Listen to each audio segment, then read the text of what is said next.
नमस्कार विद्यार्थी मित्रांनो, मी आरती पठारेवीर आपलं स्वागत करत आहे मार्गदर्शक सिरीजमध्ये। आज आपल्याला येथे एका नव्या विषयाला सुरुवात करायची आहे आणि तो विषय आहे विज्ञान। आपल्याला सगळ्यांनाच कठीण अवघड असा वाटणारा हा विषय आहे, पण त्याचबरोबर समजून घेतला, अगदी योग्य वेगवेगळ्या ट्रिक्सचा आपण वापर केला तर हा विषय आपल्याला अत्यंत सोपा वाटू शकतो। त्याचबरोबर प्रॅक्टिकली आपण त्या गोष्टींना इम्प्लिमेंट करू शकत असल्यामुळे हा विषय आवडीचा सुद्धा बनतो। ह्या विषयाचं वेटेज आपल्याला खूप जास्त आहे। त्याचबरोबर आत्ता लॉकडाऊनमुळे आपल्याकडे असा वेळसुद्धा आहे ज्याच्यामुळे आपण ह्या विषयाला चांगला वेळ देऊ शकतो। त्याचबरोबर या विषयाची चांगली तयारी करू शकतो, कारण बऱ्याचशा जणांचा नावडता विषय आपल्याला ह्या लॉकडाऊनच्या सुट्टीमध्ये आवडता करायचा आहे आणि त्यासाठीच माझ्याकडून हा एक छोटासा प्रयत्न, जेणेकरून तुम्हीसुद्धा घरी कशा पद्धतीने अभ्यास करावा, त्याचबरोबर रेग्युलर यूट्यूबचे हे लेक्चर जर तुम्ही सेशन जर तुम्ही ऐकले तर त्याचासुद्धा तुम्हाला चांगल्या पद्धतीने फायदा होईल। आणि हा अभ्यास नेमका कसा करायचा आहे याची सुरुवात मी तुम्हाला आता सांगते।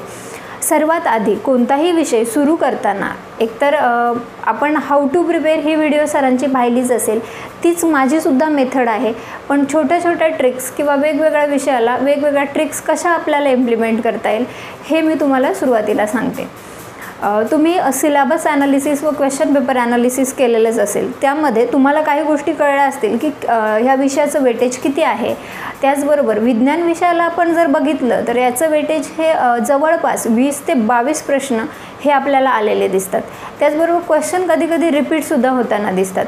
इतर एक्झामचं जर प्रिपरेशन करत असाल, जसं की कंबाईन किंवा SSC सारख्या एक्झामचं तुम्ही प्रिपरेशन करत असाल, त्यामध्ये सुद्धा विज्ञानाचं जे बेसिक आहे, इव्हन इंट्रोडक्शनपासून MPSCने सुद्धा क्वेश्चन विचारलेले आहेत। त्यामुळे त्याचं महत्त्व, विज्ञान विषयाचं महत्त्व साहजिकच वाढलं जाते आणि ह्या इम्पॉर्टन्समुळेच आपल्याला ह्या विषयाची तयारी ही चांगल्या पद्धतीने करायची आहे। आणि त्यासाठी सुरुवात तुम्ही कराल ही इंट्रोडक्शनपासून, आणि इंट्रोडक्शन आधी तुम्हाला सगळ्यात आधी सिलेबस माहीत पाहिजे। सिलेबस माहीत झाल्यानंतर तुम्ही क्वेश्चन पेपर ॲनालिसिस करा। त्या क्वेश्चन पेपर ॲनालिसिसमध्ये तुम्हाला बऱ्याचशा गोष्टी कळतील। एकतर सर्वात आधी क्वेश्चन किती येतात, नंबर ऑफ क्वेश्चन्स। आता विज्ञानाचा विचार केला तर लगभग अगदी 2014 पासून ते आत्तापर्यंतचा आपण रेकॉर्ड पाहिला तर 20-22 मिनिमम 18च्या अबोव, म्हणजे 20-22 ही मिनिमम रेंज आहे ॲप्रॉक्सिमेट, आणि 20-22 क्वेश्चन हे आलेले दिसतातच। त्याचबरोबर पर्यावरण हा जो पार्ट आहे त्याचे 7 प्रश्न, यांपैकी 2 ते 3 प्रश्न हे विज्ञानाच्या आधारावर असतात। म्हणजे जे बेसिक बायोलॉजी आहे, जीवशास्त्राची जे इंट्रोडक्शन आहे ते जिथं संपतं तिथेच आपल्याला एन्व्हायरमेंटची सुरुवात पाहायला मिळते, आणि त्यामुळे एन्व्हायरमेंटचे क्वेश्चन हे सुद्धा जीवशास्त्राशी रिलेटेड आपल्याला बघायला मिळतात। तर आता सर्वात आधी हे 22 प्रश्न नेमके मग कोणत्या टॉपिकवर येतात, कारण विज्ञान हा 3 सेक्शनमध्ये डिवाईड झालेला आहे, बायोलॉजी, फिजिक्स आणि केमिस्ट्री। त्यापैकी 3 सेक्शनमध्ये वेटेज कसं आहे तर जवळपास 7-8 क्वेश्चन असे प्रत्येकी सेक्शन वाईज डिवाईड केलेले दिसतात। आता ह्या सगळ्यात सोपा वाटणारा जो सेक्शन असतो किंवा सगळ्यांना समजणारा सेक्शन असतो तो म्हणजे बायोलॉजीचा, आणि आपण सुद्धा आज तिथूनच सुरुवात करणार आहोत। आता ही बायोलॉजीची सुरुवात, क्वेश्चन येतात 6-7, आणि पर्यावरणाचे जे प्रश्न असतात 2-3 ते सुद्धा ह्या बायोलॉजीवर डिपेंड असतात। म्हणजे हा बेसिक पार्ट जो आहे त्याच्याशी रिलेटेड असतात, कारण दोन्ही सब्जेक्ट हे इंटर रिलेटेड आहे। जवळपास आपले सगळे सब्जेक्ट इंटर रिलेटेड आहेत। जिथे आपल्या बायोलॉजीचं इंट्रोडक्शन संपतं तिथे आपल्याला एन्व्हायरमेंट सुरू होताना दिसतो, आणि एन्व्हायरमेंटमध्ये ज्या गोष्टी आपण शिकतो, इकोसिस्टम असेल, सजीव निर्जीव असेल किंवा त्यांचं दोघांचं इंटरकनेक्शन असेल, ह्या गोष्टी जिथे आपण शिकतो तिथेच आपल्याला डिझास्टरची सुद्धा आयडिया येते। कारण हे इंटरकनेक्शन जेव्हा ब्रेक होतं, ते ब्रेक झाल्यानंतर तिथे डिझास्टर सिच्युएशन घडून येते, आणि हे डिझास्टरची सुद्धा आपल्याला माहिती मिळते। म्हणजे आणि आपल्याला सब्जेक्टसुद्धा आहे डिझास्टर अँड डिझास्टर मॅनेजमेंट, बरोबर की नाही। तर हा डिझास्टर सब्जेक्ट जिथे संपतो, मग त्याच्यामध्ये आपण काय बघतो की फिजिकल जिओग्राफीचा जो पार्ट आहे की डिझास्टर्स कसे येतात, डिझास्टर मग नॅचरलमध्ये अर्थक्वेक असेल, लँडस्लायडिंग असेल, मग हे सगळ्या गोष्टी आपल्याला कुठे कळतात, आपण जॉग्रफीमध्ये शिकलेलो असतो, बरोबर की नाही। आणि मग ह्या जॉग्रफीमधूनच कुठेतरी जी जॉग्रफिकल कंडिशन इंडियाची होती त्यामुळेच आपला इतिहास घडलेला आहे, आणि आपले जे ब्रिटिशांनी जे 150 इयर्सपर्यंत इथे राज्य केलं ते त्याच्याचमुळे केलं। तर अशा पद्धतीने जिथे जॉग्रफी संपला तिथेच आपल्याला सुरुवात कोणत्या विषयाची झाली, इतिहासाची झाली। इतिहासातूनच आपली जी पॉलिटिकल संरचना आहे ती घडून आलेली आहे। म्हणजे बऱ्याचशा ज्या पण तरतुदी आहेत, बरेचसे जुने ॲक्ट आहेत ते अजूनही चालू आहेत किंवा आत्ता आपल्याला अमेंडमेंट होताना दिसत आहेत. मग ही कशाची देण आहे आपल्याला? आपल्या इतिहासाची. ब्रिटिशांनी राज्य केलं, हे राज्य करत असताना वेगवेगळ्या आपल्या ज्या इंटरनल स्ट्रक्चर होतं इंडियाचं, किंवा जे म्हणू शकतो आपण ट्रेडिशन होतं, किंवा जी डायव्हर्सिटी होती, ह्या डायव्हर्सिटीला सुद्धा खूप मोठ्या प्रमाणात त्यांनी डॅमेज केलं किंवा तिचं कायापालट घडून आलं, जी वैचारिक क्षमता ह्या डायव्हर्सिटीमध्ये आढळून येत होती, बरोबर की नाही? तर अशा पद्धतीने मग ती पॉलिटिकल संरचना एक क्रिएट होत गेली. जसं तुम्ही ऐकलं असेल 73च्या कायद्याने सुप्रीम कोर्टची स्थापना वगैरे, म्हणजे ही सुरुवात होती. अगदीच मग तो ऐतिहासिक कालखंड हा आपल्याला पॉलिटीमध्ये पण पाहायला मिळतो, बरोबर की नाही? अशा पद्धतीने हा पॉलिटी एक नवीन विषय आपल्याला आहे. पॉलिटी संपल्यानंतर आपल्याला पुन्हा आढळतं की पॉलिटीचाच ब्रेक होऊन किंवा म्हणू शकतो की एक सेकंड पार्ट, सब पार्ट करण्यात आलेला म्हणजे सब्जेक्ट म्हणजे इकॉनॉमिक्स, बरोबर की नाही? कारण 19व्या शतकापासून त्याचा स्कोप वाढला आणि अशा पद्धतीने त्याला एक वेगळा विषय म्हणून मान्यता मिळाली आणि एक वेगळा विषय म्हणून त्याचा स्टडी केला जाऊ लागला. आता हे दोन्ही मिंगल असण्याचं कारण म्हणजे जर पॉलिटिकल संरचना किंवा राज्य संस्था ही व्यवस्थित चालवायची असेल तर त्यासाठी पैसा असणं खूप गरजेचं आहे. इवन तुम्ही अर्थशास्त्रामध्ये तुम्ही ऐकलं असेल, चाणक्यांनी लिहिलेलं अर्थशास्त्र हे पुस्तकाचं नाव अर्थशास्त्र, पण स्टडी होता पॉलिटिकली. म्हणजे हे इंटरमिंगल किंवा इंटरकनेक्शन आपल्याला तिथं पाहायला मिळालं आणि अशा पद्धतीने आपल्याला हे इंटरकनेक्शन पुढे कंटिन्यू होतं. जिथे पॉलिटिकल सायन्स किंवा इंडियन पॉलिटी संपतो तिथेच कुठेतरी इंटरनॅशनल रिलेशनची एक ब्रांच सुरू होते, ज्याचा MPSCसाठी खूप मोठ्या प्रमाणात नाही आहे, थोडाफार अगदी बेसिक नॉलेज असावं किंवा आपली वैचारिक क्षमता डेव्हलप व्हावी यासाठी तो विषयाचा अभ्यास आहे. मोस्ट ऑफ करंट रिलेटेड त्याच्याशी आपल्याला रीड करायचा आहे. तो आपल्याला पेपरमध्ये किंवा त्याच्याबद्दल जास्त क्वेश्चन आपल्याला नाही आहेत, पण बऱ्याचशा पार्टमध्ये त्याचे प्रश्न आपल्याला दिसतात. बोलायचं झालं तर इंटरनॅशनल ज्या इन्स्टिट्यूशन्स आहेत त्यांच्यावर क्वेश्चन येताना दिसतात आपल्याला, बरोबर की नाही? HRDचा जो पेपर आहे त्याच्यामध्ये आपल्याला क्वेश्चन दिसतात. इवन करंट अफेअरमध्ये त्याचं जर डिस्कशन असेल तर त्यासाठी तो थोड्या मर्यादित एकदम लेवलपर्यंत आपल्याला त्याचा अभ्यास करायचा आहे. आणि पुढं पॉलिटीपासून डेव्हलप झालेला सब्जेक्ट कोणता होता? इकॉनॉमिक्स, ज्याचा आपल्याला डीपली स्टडी करायचा आहे, बरोबर की नाही? इकॉनॉमिक्स जिथे संपतो, आता इकॉनॉमिक्स कशाशी रिलेटेड आहे तर तो पैशाशी संबंधित आहे. अर्थशास्त्र, अर्थ दॅट मीन्स पैसा, मनी, बरोबर की नाही? आणि ह्याच्याशी रिलेटेड तो विषय आहे. अशा पद्धतीने जिथं अर्थशास्त्र संपतं, मग पैसा कुणासाठी गरजेचा आहे? राज्यसंस्था चालवण्यासाठी. आणि ही राज्यसंस्था कुणापासून बनते तर तिथे असलेल्या लोकांपासून, बरोबर की नाही? मग ह्या लोकांची माहिती किंवा आपली बेसिक इन्फॉर्मेशन आपल्याला कुठे मिळते? बायोलॉजीमध्ये. मग आपली संरचना कशी आहे किंवा आपण कसे तयार झालो, आपला जन्म, आपल्या डेथपर्यंतची सगळी इन्फॉर्मेशन ही आपल्याला बायोलॉजीमध्ये पाहायला मिळते. आणि जिथून बर्थ आणि डेथपर्यंतचा हा जो प्रवास आहे तिथंच आपला सगळा सिलेबस मिंगल होतो आहे. जसं की उदाहरण द्यायचं झालं तर आपला जन्म किंवा आपण एका पेशीपासूनच तर तयार होतो, मग पेशीपासून बायोलॉजीची सुरुवात होते. पण मी तुम्हाला असं सांगेल की पेशीच्या आधीही कोणताही सब्जेक्ट सुरू करायचा आहे. पेशी हा पहिला टॉपिक झाला. बरेचशी पुस्तकं तुम्ही स्टडी करत असाल त्याच्यामध्ये सुद्धा तुम्हाला काय आढळतं की पुस्तकाची सुरुवात किंवा बायोलॉजीची सुरुवात ही पेशी या टॉपिकपासून केलेली आहे. तर अशा पद्धतीने कोणत्याही विषयाची सुरुवात, आता टॉपिक तर दिलेले असतात पण त्या विषयाला जर आपण प्रॉपर पद्धतीने इंट्रोड्यूस केलं तर तो विषय आपल्या चांगला लक्षात येतो आणि त्याचबरोबर त्या विषयाची आवडही निर्माण होते.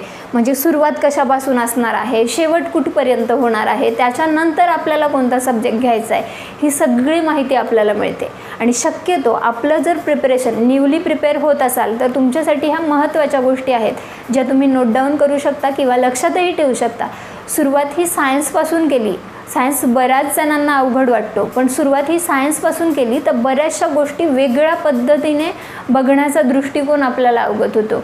आणि त्यासाठी मी तुम्हाला सजेस्ट करेल की सुरुवात ही सायन्स विषयापासून करा.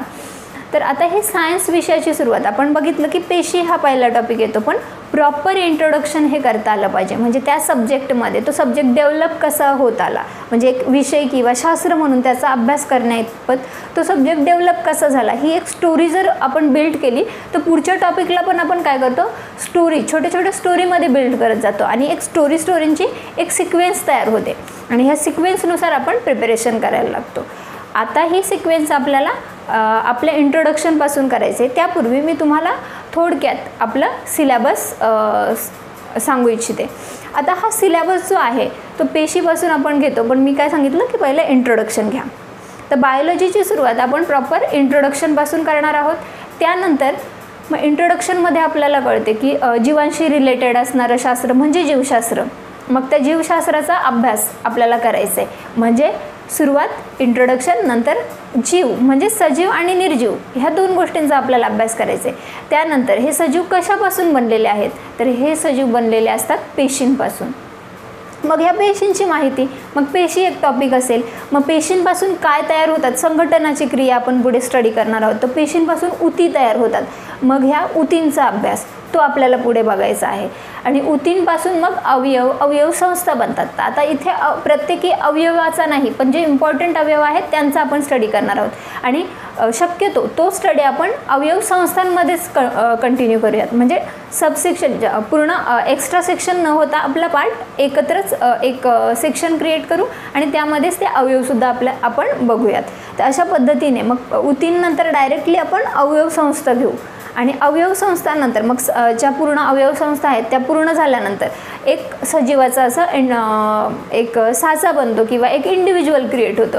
मग ह्या इंडिव्हिज्युअलचा आपल्याला अभ्यास करायचा आहे. मग इंडिव्हिज्युअल जन्म ते त्याचा एक ग्राफ तयार होतो, एक त्रिकोण तुम्ही कन्सिडर कराल. तर हा त्रिकोण म्हणजे काय, जन्म, त्याच्यानंतर त्याचा ग्रोथ आणि डेव्हलपमेंट होत असते आणि पुन्हा त्याची ज्या क्रिया आहेत त्या शारीरिक क्रिया मंदावतात आणि कुठेतरी तो प्रवास डेथपर्यंत पोहोचतो. बरोबर की नाही. तर अशा पद्धतीने मग ह्या प्रवासात सगळ्या सजीव काय काय फेस करतात. तर प्रत्येक वेळेस त्यांची इम्युनिटी सारखीच असते का, प्रत्येक वेळेस त्यांची जी कार्य करण्याची क्षमता असेल, वर्किंग एक बोलू शकतो आपण इफिशियन्सी असेल ती सारखी आहे का, तर नाही आहे. कुठेतरी त्याच्यामध्ये काय दिसतो, आपल्याला चेंज झालेला दिसतो. आणि अशा पद्धतीने मग तो होणारा चेंज किंवा कधीतरी त्यांना डिसीजेस अटॅक करणार. बरोबर की नाही. आत्ता पण आपण न्यूज ऐकतोय की कोरोना व्हायरस, मग हा व्हायरस नेमका काय आहे, मग त्याच्यामुळे काय होतं, तर हे समजायला डिसीजेसमध्ये आपल्याला हेल्प होते. तर मग कुठेतरी डिसीजेसचा पार्ट येतो. अशा पॅथोजन्सने आपल्यावर अटॅक केल्यानंतर आपण काय होतो, सिक होतो म्हणजे इल होतो आणि त्या पद्धतीने आपण डिसीज्ड पर्सनमध्ये आपली गणना होते. मग आपल्याला प्रॉपर डॉक्टरचा सल्ला घ्यावा लागतो, ट्रीटमेंट घ्यावी लागते आणि त्याच्या अकॉर्डिंग आपल्याला पुढचं मग हे प्रॉपर डॉक्टरचा सल्ला किंवा ट्रीटमेंट. म्हणजे एक टॉपिक झाला डिसीज नंतर सल्ला घेणे किंवा डॉक्टर काय करणार, आपल्याला स्ट्रॉंग डाएट सजेस्ट करणार. इवन आत्ताच्या कोरोना व्हायरसमध्ये सुद्धा आपल्याला काय बोललं जातं की घरी राहा, स्वस्थ राहा आणि त्याचबरोबर आपल्या हेल्थची केअर घ्या, आपली इम्युनिटी बूस्ट करा. बरोबर की नाही. मग ही इम्युनिटी जेव्हा बूस्ट केली जाते म्हणजेच आपल्यातल्या ज्या सैनिक पेशी असतात त्या सैनिक पेशी जेव्हा चांगलं कार्य करतील तर तो पॅथोजन म्हणजेच बाहेरून आतमध्ये आलेला तो जो कंपोनंट आहे किंवा तो जो इंडिव्हिज्युअल आहे त्याला फाईट करतील आणि त्याला बाहेर टाकतील. मग हे इम्युनिटी, मग ही इम्युनिटी कशातून डेव्हलप होणार, आपण जर प्रॉपर डाएट घेतलं तर. मग हे प्रॉपर डाएट म्हणजेच आपला पुढचा सिलेबसचा टॉपिक आहे न्यूट्रिशन, फूड अँड न्यूट्रिशन. तर अशा पद्धतीने पुढे मग आपण काय करणार, फूड आणि न्यूट्रिशनची इन्फॉर्मेशन पाहणार आणि आफ्टर दॅट आपले जे मिसेलिनियस टॉपिक आहेत ते आपण ह्याला अटॅच करणार. पण हे महत्त्वाचे टॉपिक होते ज्यांच्यावर बऱ्याचशा एक्झाम्समध्ये आपल्याला काय दिसतात, क्वेश्चन आलेले दिसतात आणि ते आपल्याला प्रॉपर पद्धतीने करायचे. तर अशा पद्धतीने हा आपला सिलेबस झाला. आता आपण सुरुवात करूया इंट्रोडक्शनला. तुम्हाला आत्ता मी सांगितलंच की 20 ते 22 मार्क्स हे बायोलॉजीला आहेत आणि त्यामुळे त्याचं बायोलॉजीलाच नाही तर पूर्ण सायन्सला आहेत. मग त्यामुळे त्याचा स्टडीसुद्धा तशाच पद्धतीने आपण चांगल्या पद्धतीने केला पाहिजे जेणेकरून यातले काही मार्क्स जास्तीत जास्त मार्क्स जर सिक्युअर केले तर आपला प्रिलियम निघायचे चान्सेस जास्तीत जास्त राहतील. आणि पुढे टेक्नॉलॉजीचा जो पार्ट आहे तो समजून घेण्यासाठी सुद्धा आपल्याला हा बेसिक पार्ट जर चांगला समजलेला असेल तर हेल्प होते आणि आपला जो अंडरस्टँडिंग लेवल आहे तीसुद्धा वाढली जाते. कारण आपण जर हे बुक्स सायन्सचे बघितले, आता सुरुवात कशी करायची अभ्यासाला, तर सर्वात आधी तुम्ही सिलेबस ॲनालिसिस करा, त्यानंतर तुम्ही स्टेट बोर्ड्स वाचा आणि स्टेट बोर्ड नंतर तुम्ही रेफरन्स बुक घ्या. आता जेव्हा सायन्सची आपण सुरुवात बघतो, सिलेबस तर दिलेलाच नाही आहे, 2 वर्डमध्ये दिलेलं आहे, जनरल सायन्स. त्यानंतर तुम्हाला मी सांगितलं की स्टेट बोर्ड रीड करा. तर स्टेट बोर्ड रीड करताना प्रॉपर नोट्स मेकिंग जर केली तर पुढे रेफरन्स बुक रीड करताना तो जो नोट्सचा पार्ट आहे तो स्किप होतो किंवा आपल्याला ऑलरेडीच आधी माहीत असतो. त्यामुळे बरेचसे ज्या आपण म्हणतो कीवर्ड्स आहेत त्यामध्ये आपल्या नोट्स निघू शकतात आणि अंडरस्टँडिंग ऑलरेडी आपली झालेली असते. म्हणजे इथे तुम्ही कट टू कट जे बायोलॉजीचं बुक बघितलं तर चांगली पिक्टोग्राफी दिलेली असते, सॉरी बायोलॉजीच म्हणते मी, सायन्सचं बुक, तर त्याच्यामध्ये आपल्याला चांगली पिक्टोग्राफी दिसते, प्रयोग दिसतात आणि त्याच्यामुळे अंडरस्टँडिंग लेवल वाढते.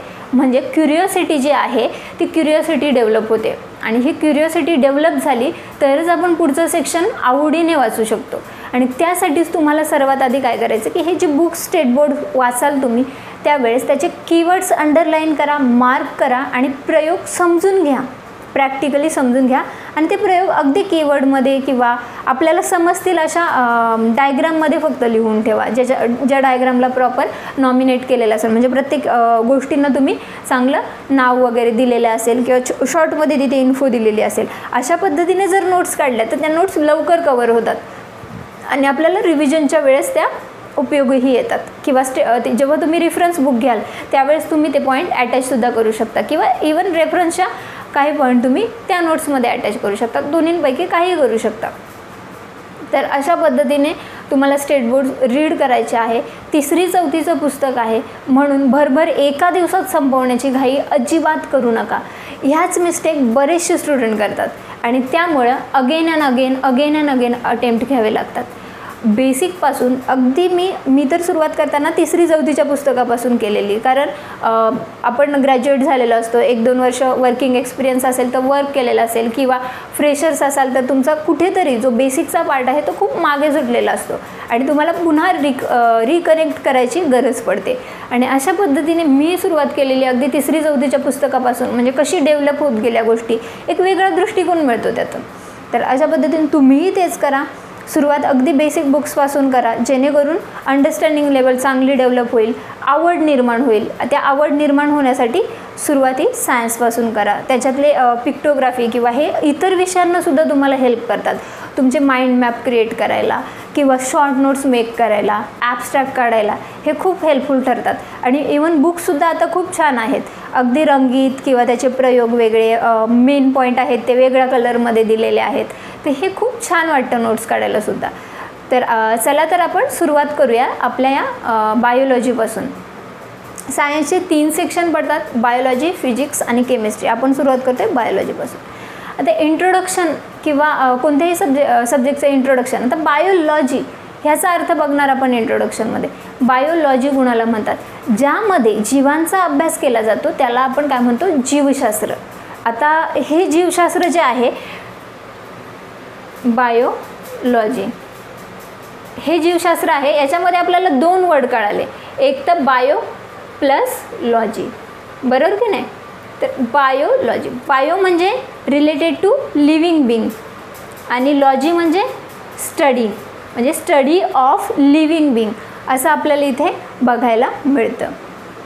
तर अशा पद्धतीने बायोज म्हणजे लाईफ, रिलेटेड टू लाईफ आणि लॉजी म्हणजे स्टडी. अशा पद्धतीने ही जी कन्सेप्ट किंवा हे जे शब्दाचा अर्थ आहे तो आपल्याला लमार्क या शास्त्रज्ञाने दिला. त्यांनी सांगितलं की बायोलॉजी हा शब्द ह्या 2 शब्दापासून बनतो आणि त्याच्यापासून त्याची काय तयार होते? डेफिनेशन होते.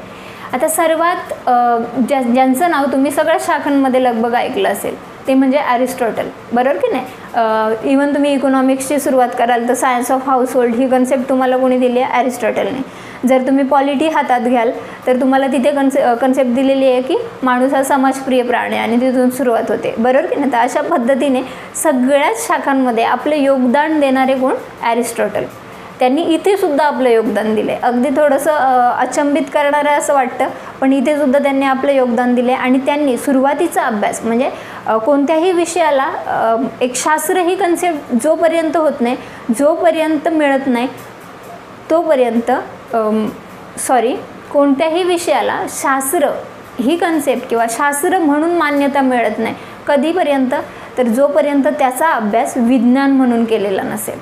तर अशा पद्धतीने बायोलॉजीचा जो अभ्यास आहे तो विज्ञान म्हणून करण्याचं श्रेय कोणाला जातं? ॲरिस्टॉटलला. त्यांनी वनस्पती आणि प्राण्यांची खूप सारी निरीक्षणं केली. इथे आपण कन्सेप्ट ऐकतो की फक्त काय? निरीक्षण आहे, म्हणजे ऑब्झर्वेशन. कुणी? ॲरिस्टॉटलने. Observation, Aristotle. आणि ही कन्सेप्ट आपल्याला कुणी दिली? Lamarck, Jean Baptiste Lamarck. तर अशा पद्धतीने ॲरिस्टॉटल यांनी ऑब्झर्वेशन केलं. कुणाचं? प्लांट्स आणि ॲनिमल्स. इथे कोणता वैज्ञानिक पद्धतीने ऑब्झर्वेशन केलं, इथे त्यांनी सुरुवात केली आणि म्हणूनच ॲरिस्टॉटल यांना आपण काय म्हणू? Father of biology. अशा पद्धतीने बायोलॉजीच्या अभ्यासाला सुरुवात झाली ऑब्झर्वेशनपासून. पुन्हा पुढे जाऊन आपल्याला बायोलॉजी या विषयात आपल्याला काय काय शिकायचं आहे की सजीवांचा जन्म कसा झाला, त्यांच्यामध्ये आलेले चेंजेस ज्याला आपण म्हणू शकतो अडॅप्ट कसं केलं त्यांनी, बदलत्या परिस्थितीनुसार स्वतःला अडॅप्ट कसं केलं, त्याचबरोबर त्यांची संरचना, बरोबर की नाही, आणि इव्होल्युशन कशा पद्धतीने झालं, ह्या सगळ्या गोष्टींचा अभ्यास आपण कशामध्ये करतो? बायोलॉजीमध्ये. आणि पुढे HMS बिगल ह्या जहाजातून प्रवास करताना चार्ल्स रॉबर्ट डार्विन यांना बरीचशी विविधता दिसली. इवन आपण आपल्या आसपास बघा, खूप सारी विविधता दिसते की नाही. बरेचसे सजीव, त्यांच्यामध्ये आपल्याला विविधता, ह्युमन बिंग, पण त्यांच्यामध्ये पण किती चेंजेस असतो, दिसणं आपलं, राहणं, इवन अस्तित्व आपलं, बरोबर की नाही. गर्ल्सच असतील पण गर्ल्समध्ये किती चेंजेस, बॉयजच असतील बॉयजमध्ये किती चेंजेस, पेट्स आपण बघतो, कॅट असेल, डॉग असेल, इवन आपल्या बाल्कनीमध्ये असणारी झाडं किंवा बाहेर दिसणारी झाडं, बऱ्याचमध्ये चेंजेस दिसतात की नाही, वेगवेगळे पण दिसतं की नाही. मग हे वेगळेपण कशामुळे, वेगळेपण हे डेव्हलप झालं आहे किंवा हे वेगळेपण सजीवांमध्ये आलं कशामुळे, ह्याचा साहजिकच प्रश्न डार्विनला सुद्धा पडला प्रवास करताना. कारण त्यांनी खूप सारे, काही सूचीपणे अगदी लांब पानं असणारे वनस्पती, काही बुटके पानं असणारे वनस्पती, काही अगदी श्रब, छोट्या वनस्पती, तर काही डेरेदार वृक्ष एलिफंटाईन साईजचे. तर असे ऑब्झर्वेशनमुळे त्यांनाही प्रश्न पडला ही निर्मिती कशी झाली आणि हे चेंजेस प्लांट्सच आहेत पण वेगवेगळे कशामुळे. तर त्यांना साहजिकच हा प्रश्न पडणं साहजिकच होतं. दोन महत्त्वाचे सिद्धांत त्यांनी आपल्या द ओरिजिन ऑफ स्पेसीज या ग्रंथामध्ये मांडले, ते म्हणजे थिअरी ऑफ नॅचरल सिलेक्शन आणि थिअरी ऑफ इव्होल्युशन. याच्यावर क्वेश्चनसुद्धा विचारण्यात आलेले आहे SSCच्या एक्झाममध्ये. आता थिअरी ऑफ इव्होल्युशन काय सांगतं की कालांतराने जसजसं पर्यावरणाचे किंवा क्लायमॅटिक कंडिशन, तुमच्या एन्व्हायरमेंटल कंडिशन चेंजेस होतात, त्यामुळे जसजशा कालांतराने एन्व्हायरमेंटल कंडिशन बदलतात, त्याचबरोबर सजीवांमध्ये सुद्धा बदल होतो. म्हणजे सजीव काय करू लागतात? अडॅप्ट करू लागतात. फॉर एक्झाम्पल आपलंच घेतलं तर आपल्याला काय आढळतं? पावसाळ्याची कंडिशन, त्यानंतर आलेला हिवाळा, आणि त्याचबरोबर हिवाळ्यानंतर सडन टेम्परेचर रेज. इवन आपल्याकडे इथे मुंबईमध्ये आता बघितलं तर 43पर्यंत टेम्परेचर आहे, 41, 43 डेली आपण पाहतो किंवा अनुभवतोय. मग हे चेंजेसनुसार आपण कुठेतरी 35 किंवा 36ला आपण सर्वाईव्ह करत होतो आणि कुठेतरी 43ला आपण सर्वाईव्ह करतोय.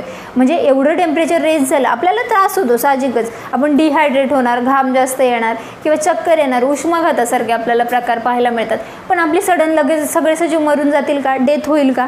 तर नाही होणार. कुठेतरी आपण काय करत असतो? आपली बॉडी चेंज होत असते, म्हणजे ते अडॅप्ट करण्याची आपल्यामध्ये क्षमता येते. त्या बदलाला आपण ॲक्सेप्ट करण्याची क्षमता आपल्यामध्ये येते, बरोबर की नाही. त्याला आपण ॲडॅप्टेशन म्हणू, किंवा त्या बदलानुसार आपण सुद्धा काय होतं? बदलतो, अडॅप्टेशन होतं. आणि कुठेतरी ह्या अडॅप्टेशनमुळेच मग पुढे नॅचरल सिलेक्शनची थेअरी डेव्हलप झाली. अडॅप्टेशनमुळे मग एक गोष्ट लक्षात आली की इव्हॉल्व होत आहे, म्हणजे चेंजेस होत आहे सजीवांमध्ये, आणि हे चेंजेस बऱ्याच प्रमाणात आपल्याला पुढेही पाहायला मिळतात. आणि अशा पद्धतीने थेअरी ऑफ इव्होल्युशन ही डार्विनने मांडली. आणि कुठेतरी म्हणजे सजीवांमध्ये कुठेतरी माकडासारखा सजीव होता ज्याला शेपटी होती, त्याचबरोबर आजचे आपण ह्युमन बिंग आहोत. ही काय होती? एक इव्होल्युशनची प्रक्रिया, बरोबर की नाही. आणि कुठेतरी पुढची नॅचरल सिलेक्शनची थेअरी ही सांगते की निसर्गात ऑलवेज प्री अँड प्रिडेटर हा झगडा चालू असतो, बरोबर की नाही. आणि त्याच्यामध्ये जो स्ट्रॉंग असेल म्हणजे प्रिडेटर, बरोबर की नाही, म्हणजे जो भक्षक असेल तो भक्ष्याला काय करतो? कॅप्चर करतो. म्हणजे भक्षक सर्वाईव्ह करतो आणि भक्ष्य मरून जातो. म्हणजे ही नॅचरल सिलेक्शनची थेअरी अशी सांगते की फिटेस्ट विल सर्वाईव्ह. म्हणजे जो स्ट्रॉंग असेल, जो चांगल्या पद्धतीने डेव्हलप झालेला असेल, ज्याच्यामध्ये प्रतिकार करण्याची क्षमता असेल, तोच काय करू शकतो? सर्वाईव्ह करू शकतो. अदरवाईज जर आपण अडॅप्ट केलं नाही, त्या बदलत्या परिस्थितीनुसार स्वतःला अडॅप्ट केलं नाही, तर आपण काय होऊ शकतो? एक्सटिंक्ट होऊ शकतो. आणि हीच आपल्याला नॅचरल सिलेक्शनची थेअरी कोणी दिलेली आहे? डार्विनने दिलेली आहे. अशा पद्धतीने ह्या दोन महत्त्वाच्या संकल्पना होतात, थिअरी ऑफ इव्होल्युशन आणि थिअरी ऑफ नॅचरल सिलेक्शन, ज्याच्यामध्ये अडॅप्टेशनची प्रक्रिया ही महत्त्वाची ठरली जाते. आणि ह्या सगळ्या महत्त्वाच्या अभ्यासामुळेच आपण ॲरिस्टॉटलला काय म्हणलेलं, फादर ऑफ बायोलॉजी, बरोबर की नाही. त्यांनी वैज्ञानिक पद्धतीने सुरुवात केली आणि इथे डार्विनने आपल्याला काय सांगितलं, 2 नवीन थेरी, उत्क्रांतीवादाचा सिद्धांत आणि त्याचबरोबर नैसर्गिक निवडीचा सिद्धांत. मग अशा पद्धतीने डार्विन काय बनला होतोय, फादर ऑफ मॉडर्न बायोलॉजी.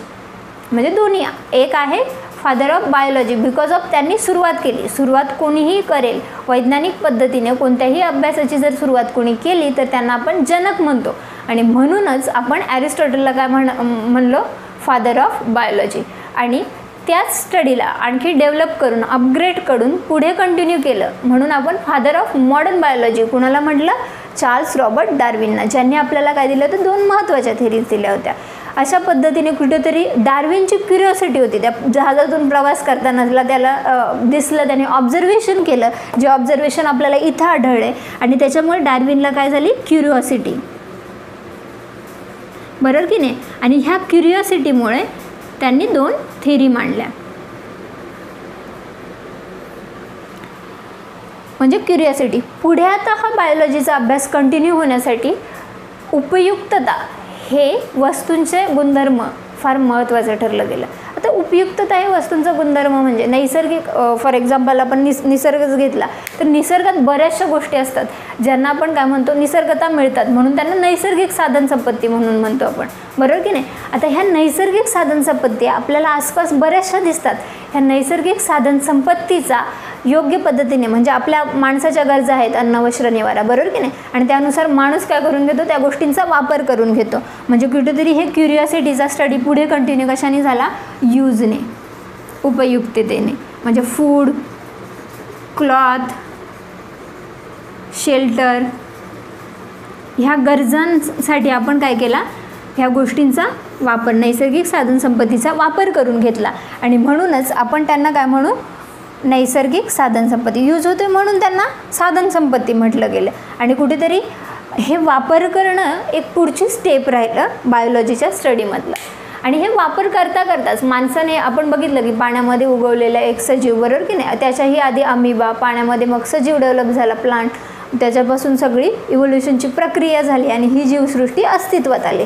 तर अशा पद्धतीने ही पूर्ण डेव्हलप होत गेलेले किंवा मग इथपर्यंत माणूस पोचला की वस्तूंचा तो वापर करू लागला आणि कुठेतरी रानटी आयुष्य जगत होतं. नंतर मग त्याचं लाईफसुद्धा कुठेतरी सिव्हिलायझेशन स्टार्ट झालं, कारण ग्रुप बनले, कबिले तयार इस्टॅब्लिश झाले, सेटलमेंट्स क्रिएट झाल्या, एक सिस्टम क्रिएट होत गेली आणि अशा पद्धतीने राज्यव्यवस्था वगैरे पुढे आपण बघितलेलं आहे, इतिहासात वगैरे पाहतो. आणि तेच कुठं कारणीभूत इथे स्टडीला सुद्धा ठरलं.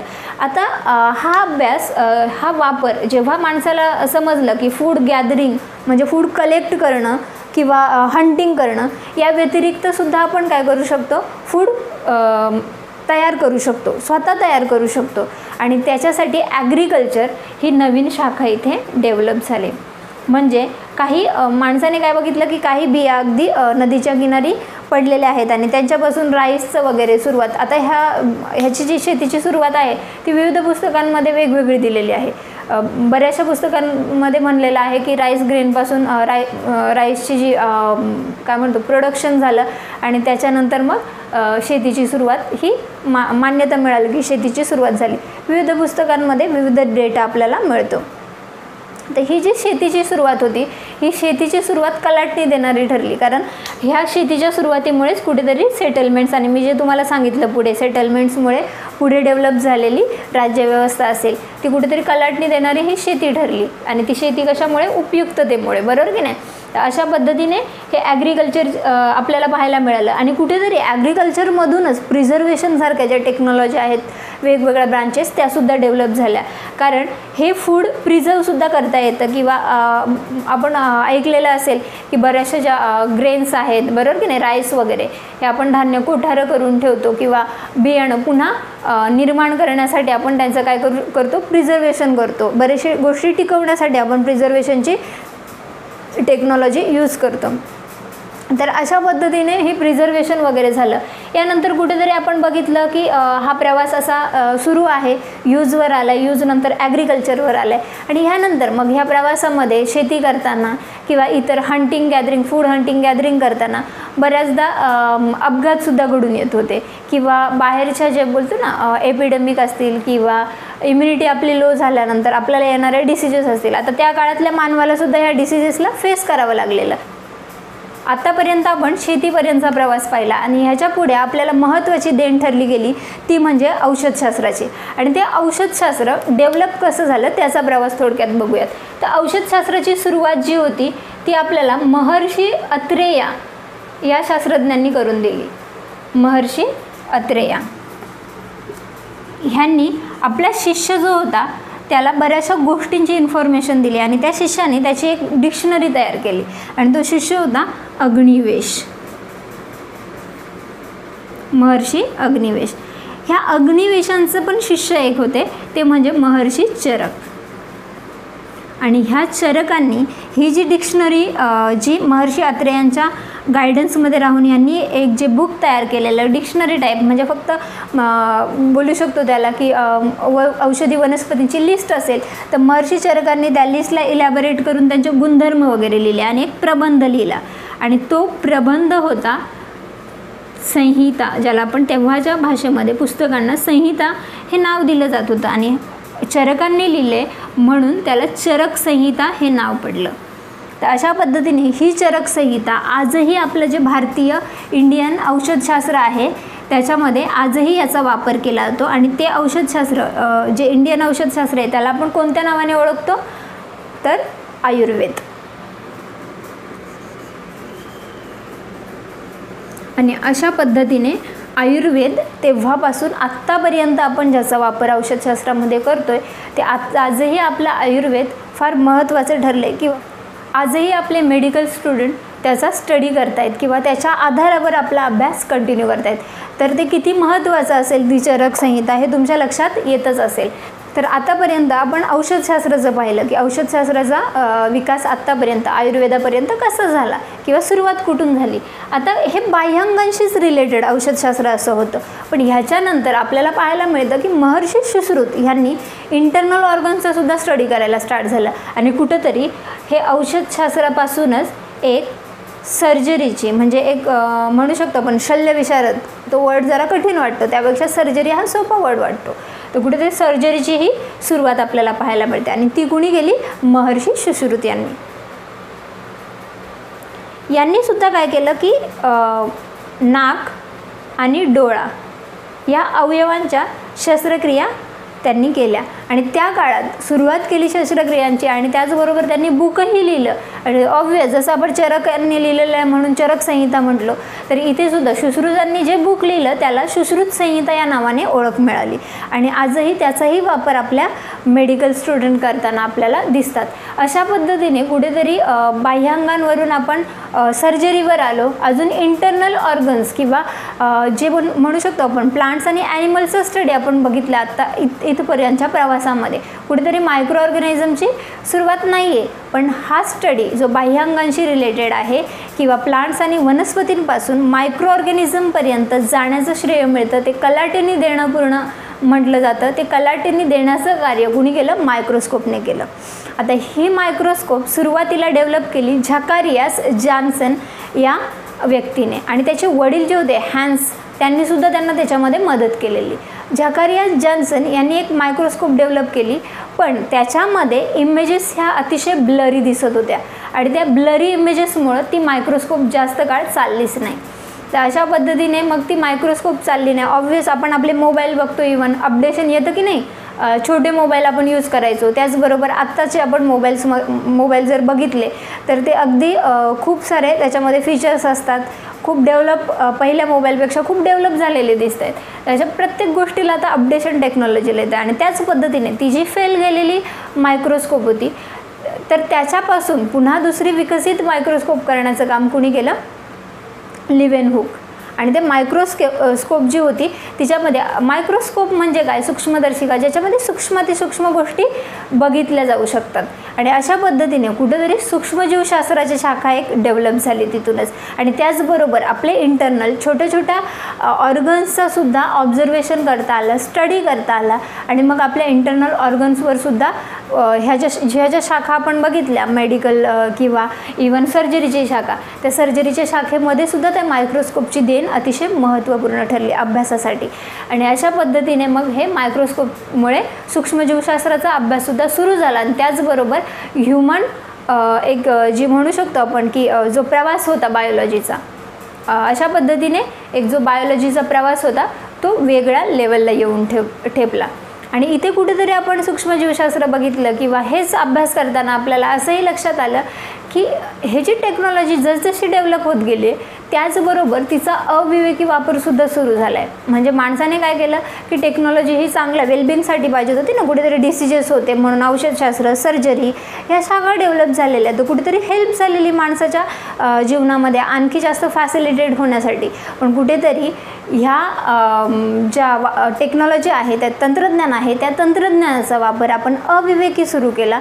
आणि आपण आज अविवेकी तंत्रज्ञानामुळे पर्यावरणाचं खूप मोठ्या प्रमाणात डिग्रेडेशन केलं. आणि पर्यावरणविषयी सुद्धा आपण सुरू करणार आहोत, त्याच्यामध्येही तुम्हाला आणखी जास्त या गोष्टींचं इम्पॉर्टन्स कळेल. हे दोन्ही जे टॉपिकचं इंट्रोडक्शन आहे ते मिंगल किंवा एकत्रित तुम्ही स्टडी करा. तर मग हा जो अविवेकी वापर, पर्यावरणाचं डिस्ट्रक्शन किंवा जास्त ह्युमन इंटरव्हेन्शनमुळे डिस्ट्रक्शन होऊ लागलं आणि तिथे डिझास्टर या विषयाची सुरुवात झाली. म्हणजेच आपलं बायोलॉजीचं मी तुम्हाला सुरुवातीलाच सांगितलेलं आहे, इंट्रोडक्शन हे सुरू होतं बायोपासून आणि संपतं पर्यावरणावर. ते आपल्याला इथे पाहायला मिळतं. जे मायक्रोस्कोपिक पर्यंत आपण पोहोचलो, याच्याही पुढे जाऊन आता नॅनोवर्ड्स वगैरे आलेले आहेत किंवा इवन सूक्ष्म गोष्टींचा सुद्धा अजून अभ्यास होतो आहे. ते टेक्नॉलॉजीची सगळी देण आहे. आणि हे टेक्नॉलॉजी आपण चांगल्या पद्धतीने वापरली तरच आपण डिझास्टर्स सिच्युएशनपासून दूर राहू. टेक्नॉलॉजीचा वापर आपल्याला पर्यावरणाचं सुद्धा संवर्धन कसं राखलं जाईल किंवा पर्यावरणाचं हे कन्झर्वेशन कसं करता येईल हे सुद्धा आपल्याला पाहायचं आहे. आणि वापर टेक्नॉलॉजीचा हा विवेकी झाला पाहिजे. पर्यावरणावर त्याचे हार्म इफेक्ट नाही झाले पाहिजेत. आणि यासाठी आपल्याला ह्या बेसिक फार महत्त्वाचं आहे. छोट्या कन्सेप्ट आहेत, छोट्या गोष्टी आहेत ज्यांच्यावर क्वेश्चनसुद्धा विचारले जातात आणि आपली अंडरस्टँडिंग लेवलसुद्धा ज्याच्यामुळे ग्रो होते. ह्या इंट्रोडक्शनचाच एक सब टॉपिकसुद्धा आपण याच लेक्चरमध्ये कंटिन्यू करूयात. आणि तो सब टॉपिक म्हणजे जीवशास्त्राच्या शाखा. जीवशास्त्र काय ह्याची माहिती आपण बघितली. आता जीवशास्त्राच्या शाखा कोणकोणत्या आहेत हे पाहूयात. बायोलॉजी हे 2 पार्टमध्ये डिवाईड करतात. एक म्हणजे बेसिक बायोलॉजी आणि दुसरं म्हणजे अप्लाइड बायोलॉजी. बेसिक ज्याला आपण म्हणू मूलभूत आणि अप्लाइड ज्याला आपण म्हणू उपयोजित. बेसिक बायोलॉजीमध्ये आपल्याला 3 शाखा पाहायला मिळतात. एक बॉटनी म्हणजे ज्याच्यामध्ये प्लांट्सचा स्टडी केला जातो, प्लांट्स रिलेटेड अभ्यास केला जातो, त्याला बॉटनी म्हणतो. देन झूलॉजी, झू म्हणजे रिलेटेड टू ॲनिमल्स, इथे ॲनिमल्सच्या रिलेटेड अभ्यास केला जातो. आणि थर्ड वन मायक्रोबायोलॉजी, जिथे मायक्रो म्हणजे सूक्ष्म, मायक्रोबायोलॉजी म्हणजे सूक्ष्मजीवांचा जिथे अभ्यास केला जातो, मायक्रो ऑर्गॅनिझम्सचा जिथे अभ्यास केला जातो. अशा पद्धतीने बेसिक बायोलॉजीच्या 3 शाखा आहेत. First one botany, second one zoology आणि मायक्रोबायोलॉजी. वनस्पतीशास्त्र, प्राणीशास्त्र आणि सूक्ष्मजीवशास्त्र.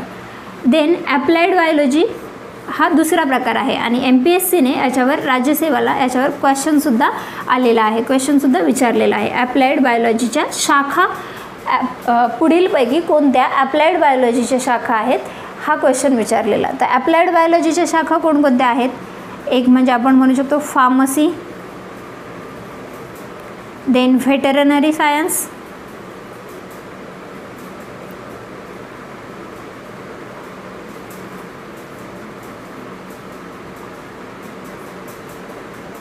ॲग्रिकल्चर